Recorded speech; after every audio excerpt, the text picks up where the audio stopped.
nĩ igongona rĩa kugira ũhoro kairĩtu ka mĩaka 12 Bridget Njoki karĩa koragirwo nĩ rithathi karĩ nyũmba-inĩ kwao itũũra-inĩ rĩa Ndumberi hĩndĩ ya mĩrũrũngano.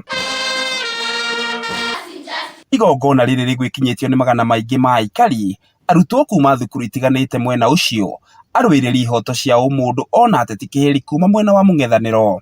Othe arĩa megwĩkinyĩtie nĩ mekũihũirwo nĩ ihoru inene, mwaria thutha wa ũrĩa ũngĩ magĩtarĩria ruo rwao kuona Njoki ndararĩ na ihĩtio rĩothe. The bullet did just come.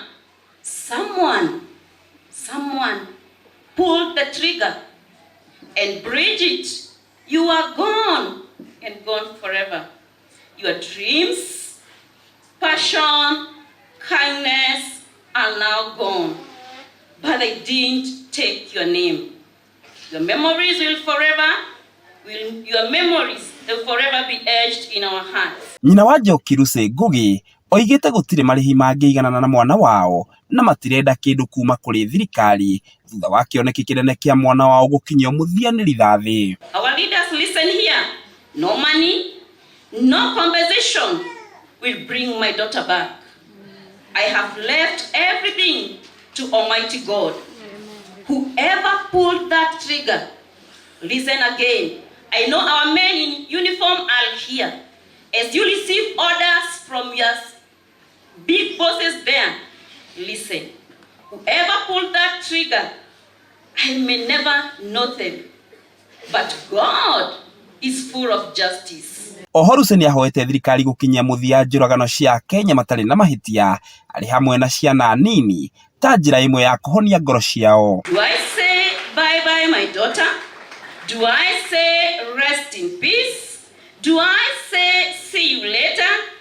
But I'm numbed, very numb, because part of me will be buried today from your mom and dad. Ateti arĩa megwĩkinyĩtie igongona rĩrĩ arĩ hamwe na Fred Matiang'i, Kalonzo Musyoka, Cleophas Malala, Jeremiah Kioni, Eugene Wamalwa gatagatĩ kangĩ matinaheo kanya ga kwarĩria mũingĩ kanitha-inĩ ĩndĩ ũtongoria wa kanitha nĩ ũmatambũrire. The Gen Z protests have been all over in our country. This has left many families in tears due to loss of lives and property.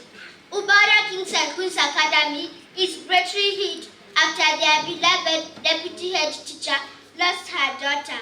Fare thee well, Bridget. Call for peace. Ubara Kings and Queens Academy stand in the front line pleading for peace in the country. Evidently, children have also been greatly affected by the protest.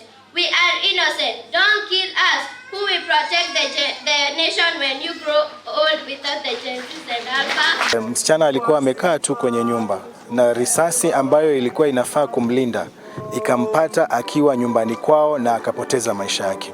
Kwa hivyo tunasema na tunatoa sauti kwamba lazima tuone haki imetendeka. Nona kũhana oro ũguo nĩ macereire famĩlĩ ĩngĩ ya Dennis Mwangi, mwanake ũngĩ woragirwo nĩ borithi o hĩndĩ ĩyo ya Sabasaba itũũra-inĩ rĩrĩ rĩa Ndumberi. Ngĩgũithĩranĩria marĩa marahanĩka kaunti-inĩ ya Kiambu, rĩtwa rĩakwa nĩ Njaũ ya Kĩnuthia.